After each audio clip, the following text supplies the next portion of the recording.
दोस्तों, सुप्रभात। आप सभी का स्वागत है हमारे एक और नए सेशन में।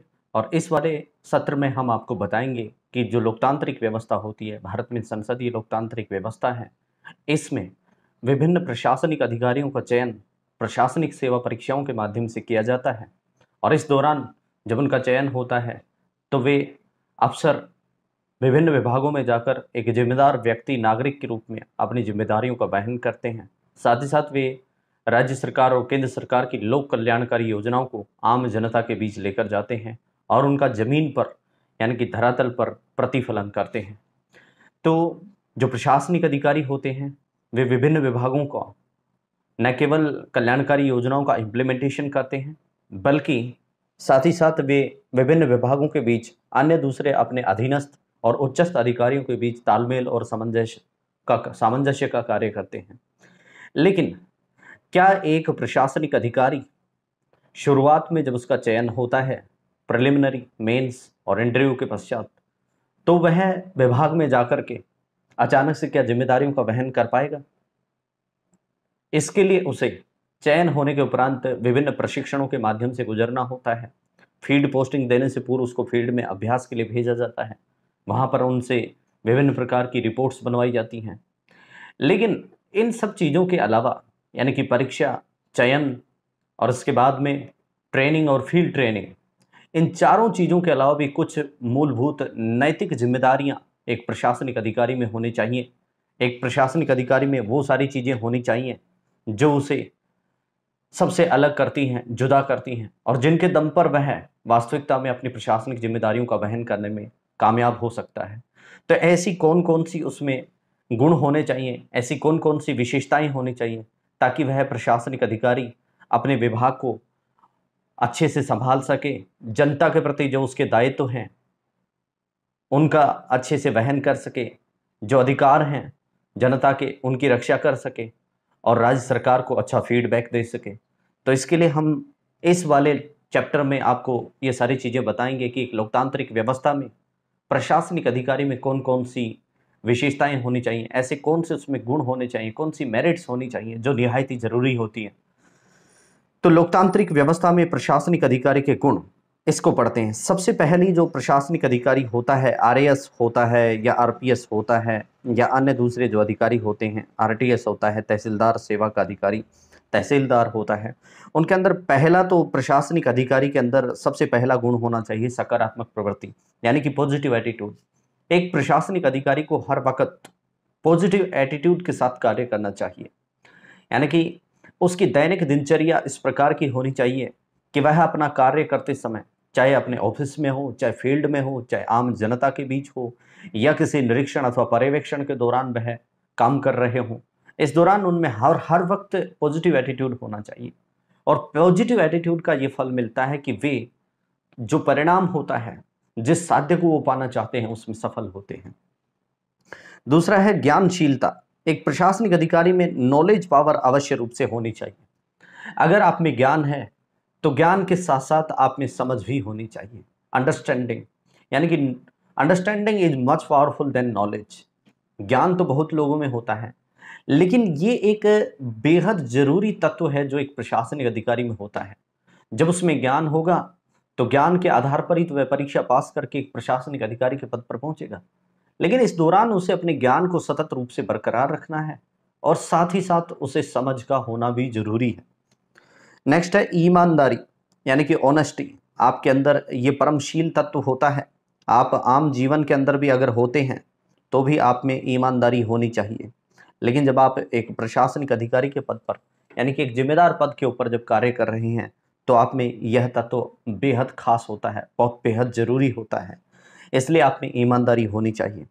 नेक्स्ट है कर्तव्य निष्ठा। आप में अपने कार्य के प्रति समर्पण होना चाहिए। क्या होना चाहिए? समर्पण होना चाहिए। आप अपने कर्म के प्रति हमेशा झुके रहें, मजबूत रहें, डटे रहें। आप अपने कर्तव्य के प्रति बहुत ही मजबूत तरीके से संलग्न रहें। आप ड्यूटीफुल हों, आप में अपने कर्तव्य के बोध की भावना हो, आप नैतिक सिद्धांतों और नियमों का सही से पालन करें, यानी कि आप में इंटीग्रिटी होनी चाहिए। क्या होनी चाहिए? इंटीग्रिटी। और इंटीग्रिटी जो है एक बहुत ही सशक्त तत्व है प्रशासनिक अमले को मजबूती से आगे बढ़ाने के लिए। नेक्स्ट है लोक प्रबंधन। जब आप राज्य की सेवा में एक प्रशासनिक अधिकारी होते हैं तो इस दौरान आपको पब्लिक मैनेजमेंट का जरूर फंडा आना चाहिए। यदि आप में पब्लिक मैनेजमेंट है, यदि आप एक प्रशासनिक अधिकारी होते हुए कहीं पर जनता अथवा किसी विभाग के बीच अथवा एक बहुत बड़ी भीड़ के बाद जब जाते हैं या अपने विभाग के अंदर अपने अधीनस्थ मातहतों से कार्य करवाते हैं या फिर आप अपने विभाग के अंदर जब सचिवालय के अंदर कार्य करते हैं, तो इस दौरान आपको पब्लिक मैनेजमेंट का गुण आना चाहिए, ताकि आपको ये मालूम हो कि आपको किस व्यक्ति से क्या काम लेना है और किस अपने उच्चस्थ अधिकारी के प्रति आपकी क्या जिम्मेदारियां हैं। यही तो पब्लिक मैनेजमेंट है, यही तो लोक प्रबंधन है। नेक्स्ट है दार्शनिकता। एक प्रशासनिक अधिकारी को, एक आरएएस अधिकारी को, एक आरपीएस अधिकारी को फिलोसफिकल नॉलेज होना चाहिए, उसके अंदर फिलोसफिकल मॉरल्स होने चाहिए।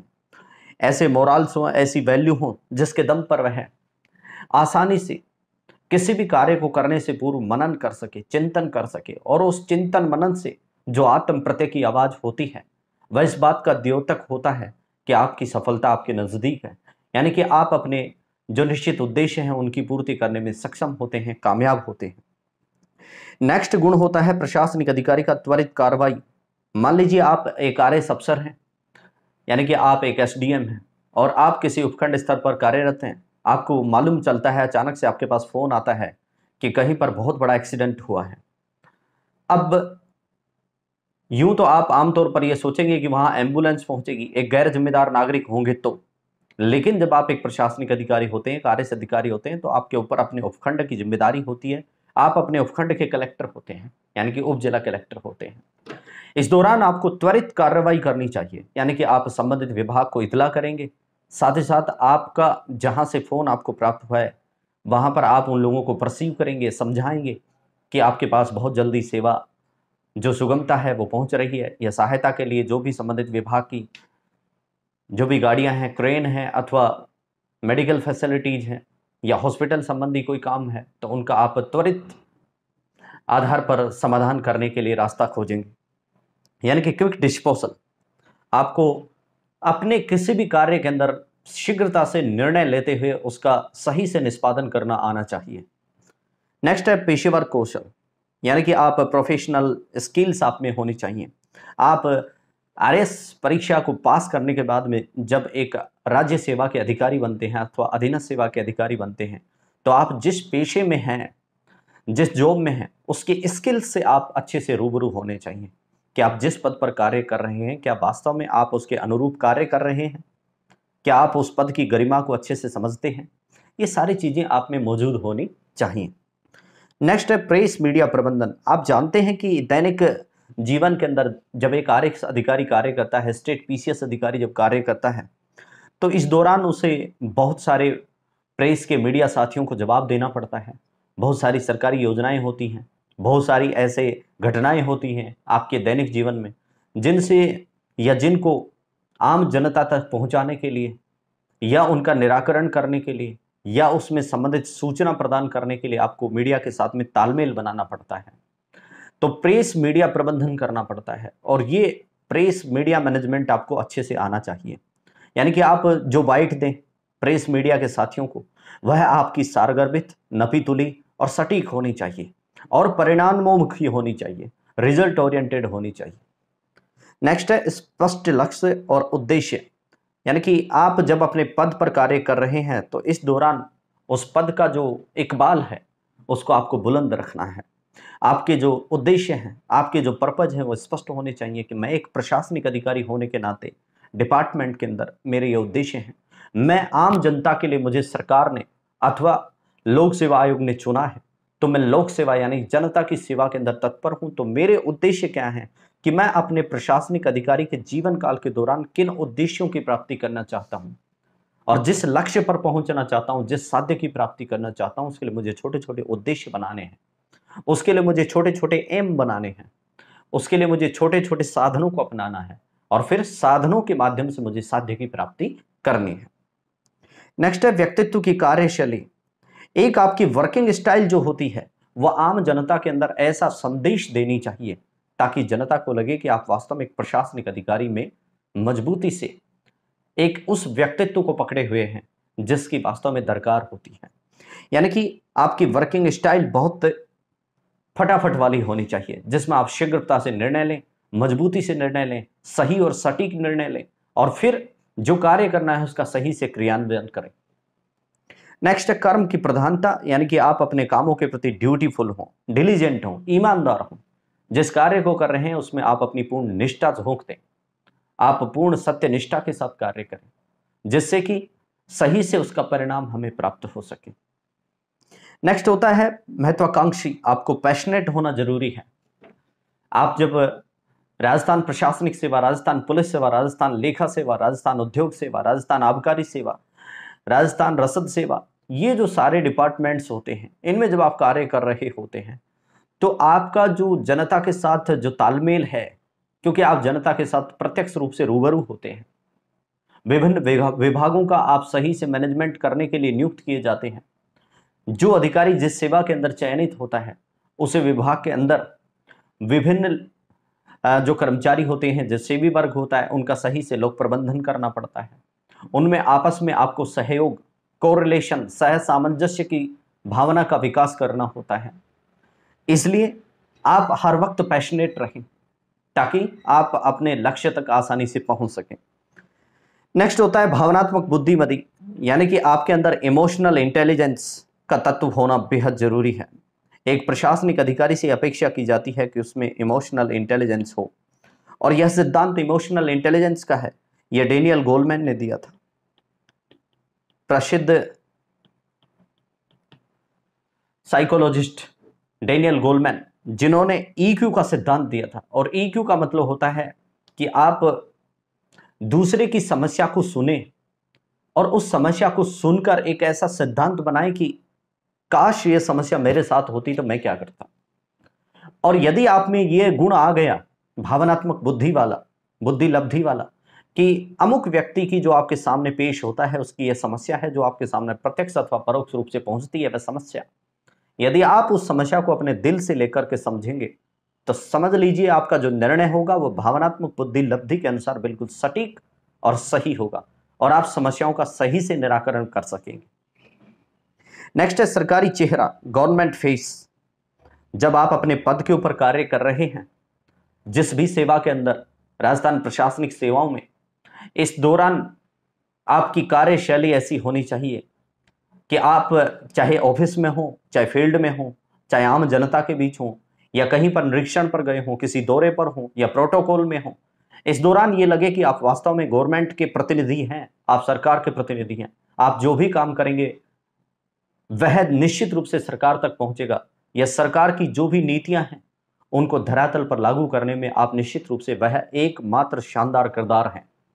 तो आपका किरदार जो है वह गवर्नमेंट का सरकारी किरदार होना चाहिए, जैसे यह लगे कि आप वास्तव में जनता को यह महसूस हो, एक आम आदमी को यह महसूस हो कि आप वास्तव में सरकार के कामों को उनके प्रति समर्पित करेंगे, जरूर लागू करेंगे। नेक्स्ट है आप में विनम्रता होनी चाहिए। आप जब भी अपने कार्य के दौरान, जब भी आप अपनी ड्यूटी पर हों अथवा ऑफ ड्यूटी हों, तो आप सदैव विनम्र रहें, आप हमेशा पोलाइट रहें, शांत रहें, आपके अंदर कामनेस होनी चाहिए। दूसरा धैर्यवान, आप पेशेंटफुल हो, आप पेशेंसफुल हो, आप में धैर्य होना चाहिए, आप कभी भी अधीर नहीं हो। यदि आप प्रशासनिक अधिकारी के पद पर होते हुए कभी अधीर हो गए तो निश्चित रूप से समझ लेना कि आपके द्वारा जो भी फैसला लिया जाएगा वह कहीं ना कहीं नकारात्मक होगा, वह सही दिशा में नहीं होगा, और आप जिस लक्ष्य की प्राप्ति के लिए जुटे हैं या जिस पद पर हैं उसमें आपको चोट खानी पड़ेगी। इसलिए आप विनम्र, शांत और धैर्यशील अवश्य रहें। नेक्स्ट है पुलिस से संबंध। मान लीजिए आप एक आरएस अधिकारी हैं, आप किसी उपखंड के एसडीओ हैं। इस दौरान जिस एसडीएम पद को आप सुशोभित कर रहे हैं, जिस एसडीओ के पद पर हैं, इस दौरान वहां की जो स्थानीय पुलिस होती है उसके साथ प्राथमिक रूप से आपके संबंध बहुत प्रगाढ़ होने चाहिए।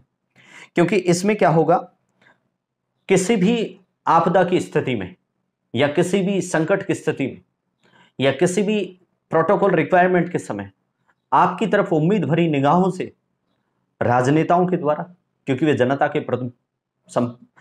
के प्रतिनिधि होते हैं, और जनता भारतीय लोकतंत्र के अंदर क्या होती है, संप्रभु होती है, सारी ताकत जनता की होती है। इसलिए आपको ये मालूम हो कि आप एक जनता के प्रतिनिधि का किस प्रकार से प्रोटोकॉल तैयार करते हैं। तो इस दौरान आपको पुलिस की आवश्यकता पड़ती है, विभिन्न ऐसी घटनाएं हो जाती हैं, कई ऐसे संकट आते हैं जिस समय आप पुलिस के साथ में बराबर रूप से तालमेल से रहें, ताकि आप जो कानून व्यवस्था है उसको सही से निष्पादित कर पाएंगे। क्योंकि आपका जो पद होगा वह मूल रूप से एक ऐसा पद होगा जिसे अपेक्षा की जाएगी कि आप कानून व्यवस्था को मजबूत करेंगे, आप कानून व्यवस्था के पैरोकार होंगे। नेक्स्ट है वादा निभाना। जब कभी भी आप इन सर्विस में हैं, इस दौरान आपको डिसाइसिव होना चाहिए, यानी कि जो भी आपका काम हो उसके अंदर आप अपने उस काम के प्रति जिस वादे पर आपको खरा उतरना है उसके प्रति समर्पित रहें, उसके प्रति डेडिकेटेड रहें, कृतज्ञ रहें हमेशा। इसलिए वादा निभाने की जो तत्व है वह आप में सदैव मौजूद रहना चाहिए। यानी कि आप मान लीजिए अपने पद पर रहते हुए आपसे किसी व्यक्ति की या किसी समुदाय की कोई समस्या निकल के आती है, इस दौरान आप ये जिम्मेदारी लेंगे नैतिक रूप से एक प्रशासनिक अधिकारी होने के नाते कि उनके बीच में कोई झगड़ा हुआ है अथवा कोई समस्या है अथवा किसी मोहल्ले की कोई वर्षों पुरानी बहुत बड़ी समस्या है जिसको आप निपटाना चाहते हैं। इस दौरान आप जिम्मेदारी लेंगे कि ये मेरी जिम्मेदारी है, मैं अमुक समय के अंदर इस काम को करने का आपको आश्वासन देता हूं। तो जो अल्टीमेटम आपने उनको दिया है उसी दिन से आप उसी वक्त से उसके प्रति समर्पण की भावना से लग जाएं और आम जनता में फिर ये संदेश दें उनके काम का निष्पादन करते हुए कि देखिए एक वह प्रशासनिक अधिकारी है जिसने अपने वादे को निभाया है, यानी कि वह अपने कर्म के प्रति बहुत ही मजबूती से लगा हुआ है, वह अपने कर्म के प्रति बहुत कृतज्ञ है। नेक्स्ट है कथनी और करनी समान। जब आप एक प्रशासनिक अधिकारी होते हैं तो उस समय आपकी सेइंग और डूइंग इक्वल होनी चाहिए, यानी कि जो भी आप कहें उसको आप करें।